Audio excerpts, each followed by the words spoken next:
नमस्कार, आप देख रहे हैं द बिहार टीवी। और जैसा कि बिहार में जो चीजें चल रही हैं वो किसी देश के किसी भी कोने में जो लोग रहते हैं उनसे छिपी हुई नहीं है। जैसा कि खासकर बिहार के मुख्यमंत्री की बात अगर की जाए तो ये 9वीं बार शपथ लिए हैं बिहार के मुख्यमंत्री से इस्तीफा देके बिहार के मुख्यमंत्री ही बनने के लिए। इसी विषय में बात करने के लिए हमारे साथ शिवसेना के प्रदेश अध्यक्ष आशुतोष झा जी मौजूद हैं। आइए इनसे हम तमाम कुछ मुद्दों पे बात करेंगे और इनकी भी प्रतिक्रिया जानेंगे। सबसे पहले आपका नमस्कार है भैया। धन्यवाद धन्यवाद। अच्छा, तो बिहार में ये जो राजनीतिक चल रही है उसको लेकर सबसे पहले भैया ये जो शिवसेना आपकी इतनी बड़ी जो पार्टी है जो महाराष्ट्र में या फिर साउथ में इन सब जगहों पे इतना अच्छा काम करती है, लेकिन जब बिहार की बात आती है तो बिहार में कभी नजर आती है फिर गायब हो जाती है, कभी क्या, आखिर क्या इसका बेसिक क्या है शिवसेना का यहाँ? देखिए, मैं सबसे पहले आपको जानकारी दे दूं, या आपको जानकारी होगी भी। 1966 की पार्टी है शिवसेना। शिवसेना कोई नई पार्टी नहीं है। शिवसेना 1966 की पार्टी है और हिंदू हृदय सम्राट आदरणीय बाला साहब ठाकरे ने इसकी स्थापना की थी। ये सब लोग जानते हैं। मुंबई में हम लोग बहुत मजबूती से, हमारी अभी तो वर्तमान में हमारी सरकार है भाजपा के साथ, या उससे पहले भी हम लोग हमेशा मतलब सरकार बनाने में या सरकार के साथ हम लोग हमेशा मुंबई में रहे, महाराष्ट्र में रहे। बाहर में भी, बाहर के राज्यों में भी हम लोगों का प्रेजेंस रहा।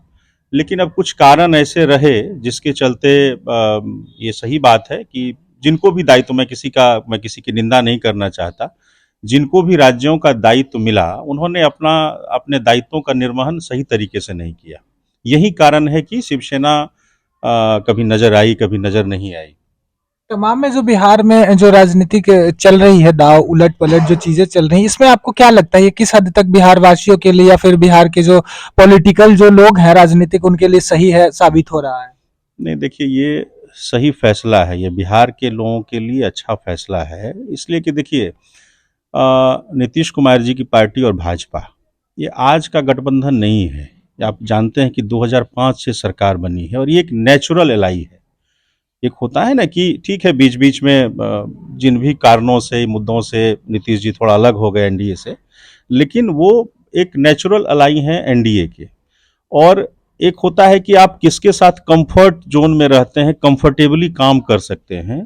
तो वो भाजपा जितना फ्री हैंड या एनडीए उनमें जितना फ्री हैंड उनको मिलता है, वो अन्य पार्टियों के साथ उनको उतना फ्री हैंड नहीं मिलता है। और यही कारण है कि देखिए, 15 महीने में ही उन्होंने फिर ये निर्णय लिया कि हम एनडीए में आके एनडीए के साथ काम करेंगे। लेकिन इन 15 महीनों के बीच में जो नीतीश कुमार के बयान की अगर बात करें हम लोग, तो उन्होंने कहा था कि मर जाएंगे लेकिन बीजेपी के पास दोबारा नहीं जाएंगे।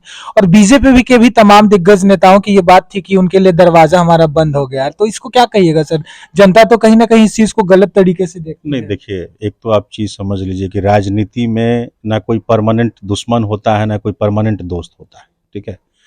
अब मैं बता रहा हूं आपको कि नेचुरल अलाई जेडीयू जो है वो एनडीए का है।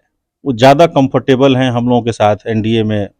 और आपको ध्यान होगा कि जब नीतीश जी को 2000 ईस्वी में बनाया गया था सबसे पहली बार, जो सरकार चल नहीं पाई थी, तो उसमें आदरणीय अटल जी का और बाला साहब ठाकरे का बहुत बड़ा योगदान था नीतीश जी को लाने में यहाँ पे। और उसके बाद 2005 से लगातार उनकी सरकार रही, तो नेचुरल अलाई हम लोग के साथ अच्छा, कंफर्टेबल ज़्यादा है। अभी आशुतोष झा, आप जैसे अभी बिहार में प्रदेश अध्यक्ष के रूप में आप शिवसेना का जो भार संभाले हैं अपने ऊपर, तो किस तरीके से शिवसेना अभी दिखाई देगी बिहार में? देखिए, हमको पिछले वर्ष 7 जून 2023 को हमको आदरणीय हमारे मुख्य नेता एकनाथ शिंदे जी ने हमको ये जिम्मेदारी दी बिहार की। हमको उन्होंने प्रदेश अध्यक्ष बनाया और तब से मैं निरंतर लगा हूँ पार्टी के विकास में, पार्टी को मजबूती से यहाँ खड़ा करने के लिए। क्योंकि देखिए, क्या होता है कि अगर आप लीडरशिप नहीं रहेगा तो निश्चित रूप से कहीं भी लीडरशिप की आवश्यकता होती है। अब बीच में शिवसेना का भी आप देख रहे होंगे कि बीच में कुछ शिवसेना में भी उथल पुथल हुआ। फिर उसके बाद जो योग्य व्यक्ति थे उनको दायित्व मिला, आज शिंदे जी। और ये एक चीज मैं आपको बताना चाहूंगा कि ये देखिए, ये साबित हो गया हम लोगों की पार्टी में कि जिसमें नेतृत्व की क्षमता होगी वही नेतृत्व करेगा। ये नहीं कि आदरणीय बाला साहब के कोई पुत्र हैं तो वो नेतृत्व करेंगे। ये हम लोगों का है कि जिसमें नेतृत्व की क्षमता होगी, जो पार्टी को मजबूती से आगे ले जा पाएगा, उसी को नेतृत्व मिलेगा।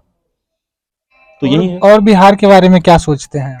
देखिए, बिहार में हम लोगों ने, जब से हमको दायित्व मिला है तब से जून महीने से आप जोड़ लीजिए 8 या 9 महीने हमको अभी काम करते करते हुए हैं। हमने पूरी नई व्यवस्था यहाँ बना दी है। 38 जिला में जिलाध्यक्ष हो गए हमारे, एक मजबूत हमारी प्रदेश कार्यकारिणी हो गई है, प्रकोष्ठों का गठन हमारा हो गया है। हम जिला के अंदर प्रखंड और पंचायत स्तर तक पहुंच गए हैं। 8406 पंचायत में लगभग पंचायत अध्यक्ष हमने नियुक्त कर लिया है। तो ये 7-8 महीने में हम लोग एकदम जमीन पर पहुंच गए हैं। अब हमारा जो बेसिक शिवसेना का जो बेसिक यूनिट है वो शाखा है। तब हम लोग गांव-गांव और शहरी क्षेत्र में, वार्ड में भी, मोहल्ले-मोहल्ले में हमारा शिवसेना का शाखा आपको बहुत जल्द दिखाई पड़ने लगेगा। और ये किस तरीके से काम करेगी सर? देखिए, किसी भी राजनीतिक पार्टी की या कोई भी राजनीतिक दल जो होते हैं वो विकास के लिए ही, समाज के भलाई के लिए ही आगे आते हैं। मुख्य मुद्दा तो वही होता है।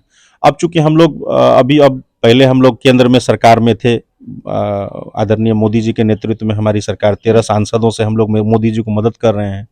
अब परसों से हम लोग बिहार में भी सरकार में आ गए हैं, तो निश्चित रूप से हम लोग जनता की भलाई के लिए ही काम करेंगे। यही मुख्य मुद्दा होता है। जैसा कि हमारे साथ अभी शिवसेना के प्रदेश अध्यक्ष आशुतोष झा जी मौजूद थे और बिहार की राजनीतिक चीजों पे इन्होंने अपनी राय रखी है और इन्होंने बताया कि किस तरीके से शिवसेना जो है अभी लगी हुई है सरकार के साथ मिलकर काम करने में। बाकी आप लोगों को जो भी लगता है अपनी राय हमारे साथ शेयर जरूर कीजिएगा। देखते रहिए द बिहार टीवी। जय हिंद।